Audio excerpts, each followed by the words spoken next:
If you want visible progress in the next 10 days, the first step is stopping the one movement you probably do most. Forcing yourself through hundreds of traditional crunches daily often does little more than transfer mechanical tension directly into your neck and spine. Progress typically stalls due to 3 specific failure points. You tug on your cervical spine to generate momentum. You arch your lumbar spine, which disengages the abdominal wall. And you ignore the systemic nutritional deficit required to reveal the muscle you're building. Visible definition requires precise, deliberate sequencing. Over the next 10 days, we are going to use a blueprint that strictly orders your movements to maximize muscle fiber activation while protecting your joints. Calculated muscular activation paired with strict recovery drives results. Let's build the foundation. Before you do a single rep, you must establish a metabolic baseline. For these 10 days, you will need a strict caloric deficit, maximum water intake, and a cutoff from processed sugars to ensure your body can begin the process of exposing the core. Look at this model.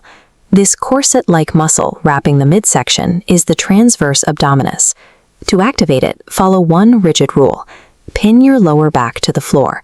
Close this gap entirely to isolate the core and neutralize vulnerability. Days 1 and 2 focus on establishing a neurological link to your lower abdominal quadrant. You will execute controlled sets of planks, dead bugs, leg raises, and slow crunches. Exhale sharply on the exertion to tighten the core further. Day 3 is an active recovery period. You will perform light abdominal stretching and static holds to allow nascent muscle fibers to begin the repair process. These initial 3 days lay the necessary neurological wiring, ensuring your body recruits the correct muscle fibers for the higher intensity stimulus coming next. On day 4, you will likely experience the spike in delayed onset muscle soreness, or DOMS. This biological response is expected. Continuing the protocol at this stage is necessary to reach the next phase. To maintain progress while the central abs recover, days 4 and 5 shift the focus. As this diagram illustrates, we are moving into rotational torque, targeting the obliques using Russian twists and bicycle crunches. Day 5 utilizes 45-second continuous workloads for bicycle crunches and flutter kicks. Focus on the quality of the contraction throughout the entire set.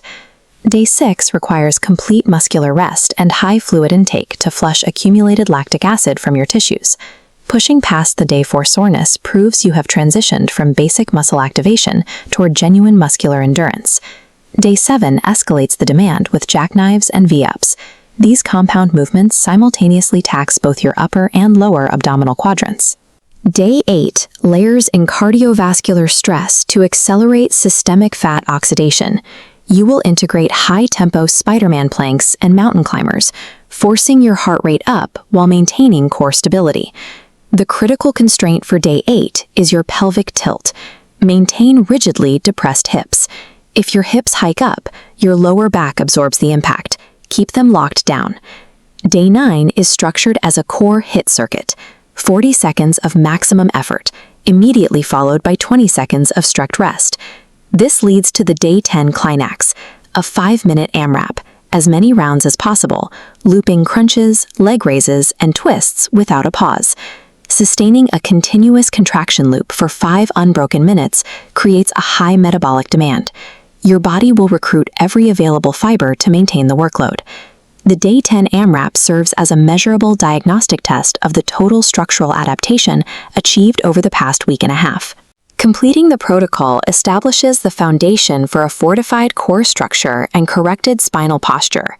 While fat loss is a longer-term process, these 10 days have primed your system to reveal the muscle underneath as you continue your caloric deficit. To track your results, compare your visual baseline from day 1 directly against your day 10 physiology. Note the changes in core stability and definition. To continue progressing, take a 2-day recovery period, then initiate the blueprint again. You can increase the challenge by adding resistance or further compressing your rest intervals. Comment below documenting your commitment to day 1 and subscribe for more educational blueprints. A permanently sculpted core is the byproduct of repeating this systemic consistency over time. Stick to the blueprint.